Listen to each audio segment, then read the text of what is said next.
Bienvenue chez Egilia, le spécialiste de la formation certifiante. Erwan Guillaumeau, bonjour. Bonjour Lynn.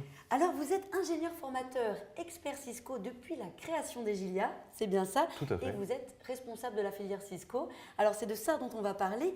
Pourriez-vous, pour commencer, m'expliquer le fonctionnement des certifications Cisco, le principe de fonctionnement? Alors au niveau de Cisco, comme peut nous le montrer ce schéma, c'est un système qui est pyramidal.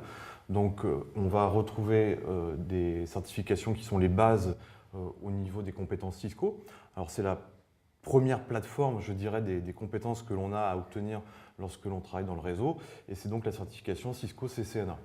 Alors c'est une certification qui couvre l'ensemble des compétences à obtenir pour bien intégrer et assimiler le fonctionnement d'un réseau informatique, que ce soit un réseau local ou même on peut pousser jusqu'au réseau Internet, qui est donc le plus grand réseau du monde.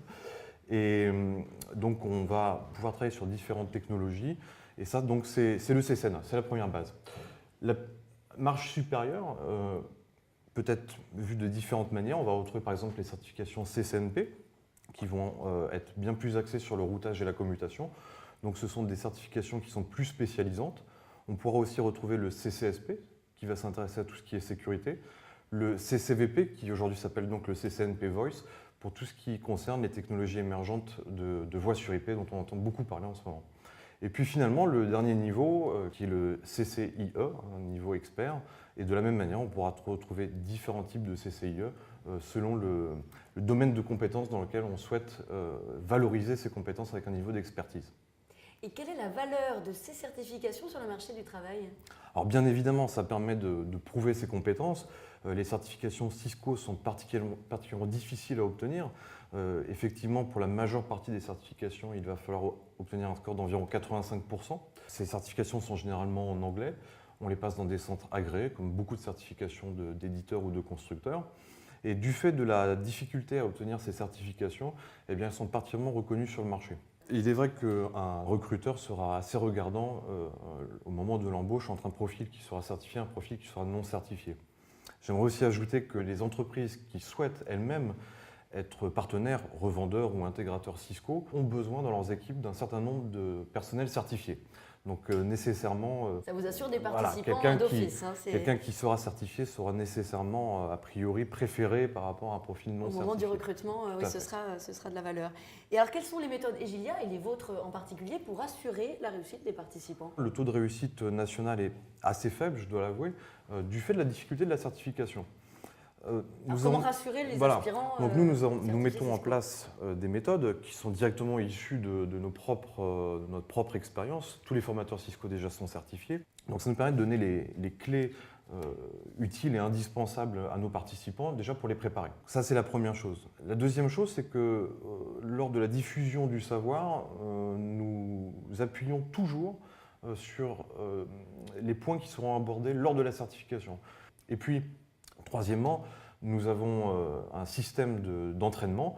Tout au long du cursus, nous allons faire des examens blancs avec les stagiaires sur les points qu'ils ont déjà abordés. Et puis finalement, en fin de cursus, eh bien, nous ferons un examen complet sur la totalité des points qu'ils doivent maîtriser. Et c'est ce qui nous fait qu'on a au sein des Egilia un taux de réussite qui est plutôt aux alentours de 85 à 90% de réussite, ce qui nous permet de rassurer sans problème nos participants.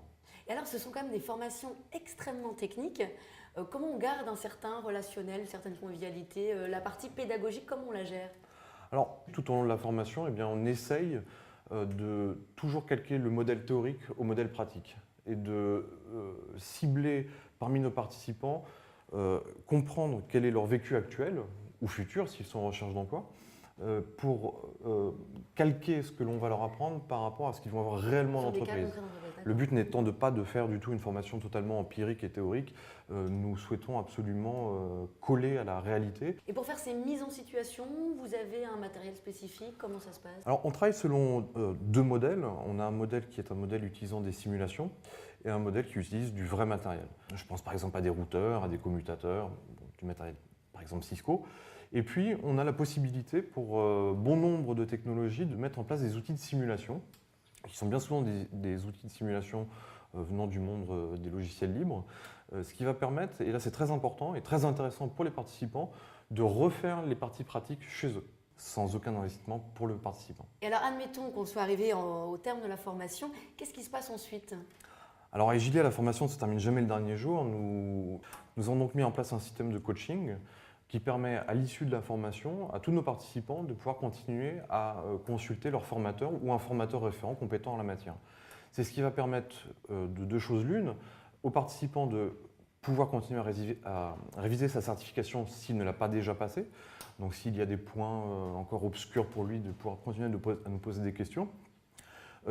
Et pour la deuxième chose, eh bien, lorsqu'il est en mode opérationnel, donc derrière ses routeurs ou commutateurs ou firewall Cisco, s'il a un empêchement ou quelque chose qu'il ne comprend pas, de pouvoir faire appel à nous. Également le site internet d'Egilia sur lequel on peut retrouver des supports de cours, hein, je ne dis pas de bêtises. Tout à fait.